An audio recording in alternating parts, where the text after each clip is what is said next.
You figured out your story's premise, you've developed your characters, and you know your story's turning point. Now let's talk about how to outline the first half of your story or novel.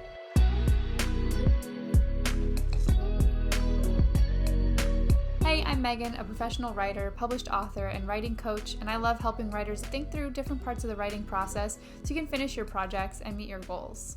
A great way to make outlining less complicated and overwhelming is to break it down into 3 chunks. Chunk 1 is in this video above, and chunk 2 is what we're going to talk about today. For the sake of ease, I'm going to use a story that I've been working on as an example. First, here's my story's premise. Vulnerability opens the door for more meaningful relationships and deeper healing.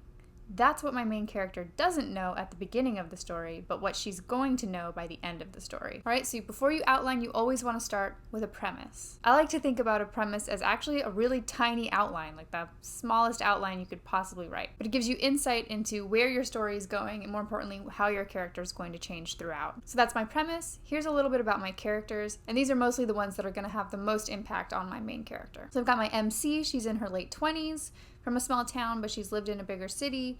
Her mom passed away when she was young, and she basically has no relationship with her dad. She's in a relationship with her boyfriend and is very career driven. So she disagrees with the premise. So it's really important as you're developing your characters to know where on the spectrum of agreeing to disagreeing with the premise they lie. So do they really agree with it? Do they somewhat agree with it? Do they not agree with it? So I'll show you that as we go through my characters. So my main character's boyfriend is a little bit more reserved than her. He disagrees with the premise, but not as much as she does. He's more willing to be vulnerable, but not to the extent that maybe some of the other characters are. Her boss is another main character. She's fair, kind, really motivated. She's more neutral with the premise, but is still going to push my main character towards where she needs to go to accept it. S is my main character's best friend, kind of childhood friends, childhood sweethearts, and he's really going to be the one that agrees with the premise the most, and so helps her the most when she's coming to accept it. My main character's dad is another key character in the story. He does not agree with the premise.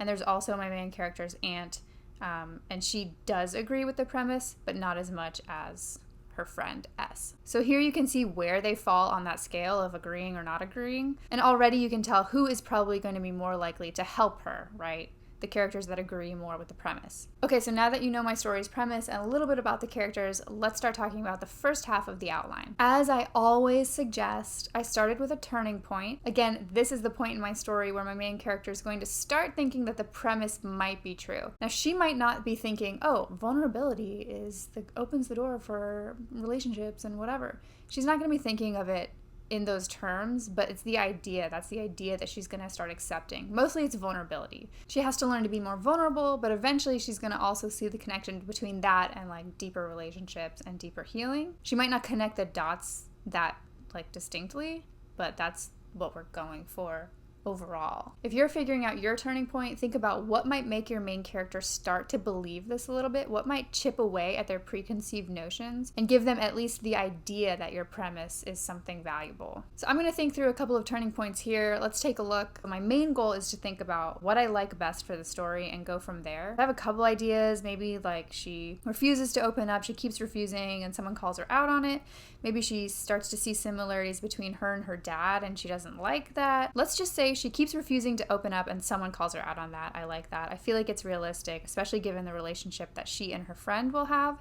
He's very open and vulnerable, and so I don't think he's going to let her get away with not being that way for very long. Okay, so basically, turning point is going to be something like main character and friend have an argument about main character's lack of vulnerability. Now that's just the high level idea for me. It's not going to be like them arguing about like, you're not vulnerable enough. Yes, I am. I don't want to be vulnerable. They're not going to use those terms, but it's just for me to know, okay, this is generally speaking what they're arguing about.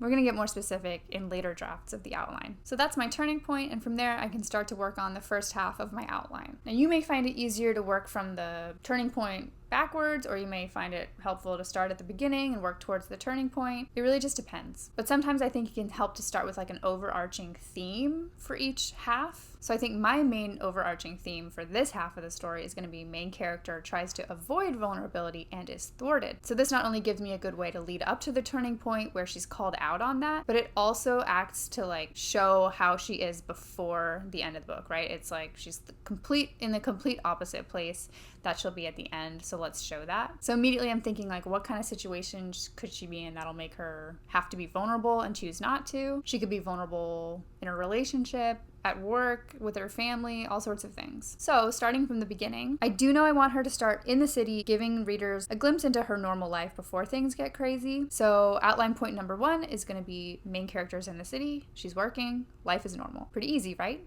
Point number 2, maybe main character gets news that forces her to face something vulnerable.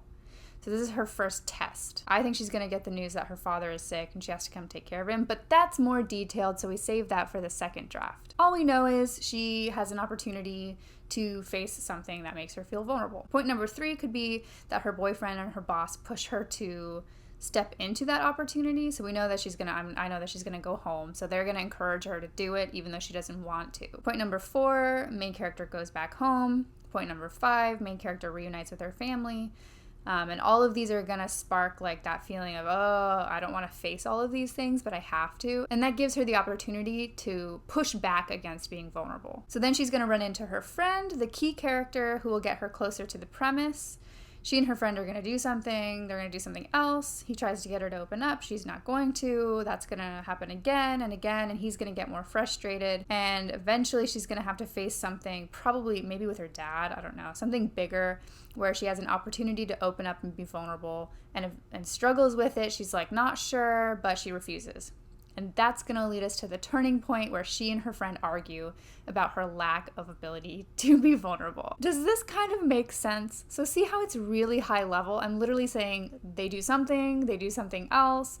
This is kind of what happens. It's really big picture. The reason I avoid details is 1, to keep my outline moving. If I get stuck in the details really early on, I don't finish outlines. That could just be me, but I've found it really helpful to stay general at the start. 2, details can change as we write, so if I try to hammer out all the specifics right from the start, as I'm writing, it doesn't give me a lot of space to change that. And the scene I have in my second half might completely derail a detail I had in my first half. So I like to have a big picture of the whole story before I start adding details. Hopefully that makes sense. If you want me to do a video showing how I go from big picture outline to detailed outline, let me know. Otherwise, that's pretty much it. That's how you start outlining the first half of your novel.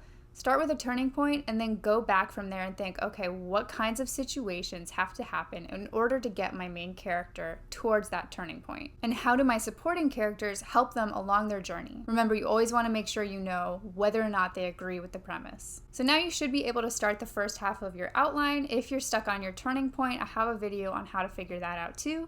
Or you can leave me a comment below and we can talk about it. Stay tuned for next week's video where we talk about how to outline the second half of your story. If you want more tips on how to navigate the different parts of the writing process, hit the subscribe button and I'll see you next time. Take care.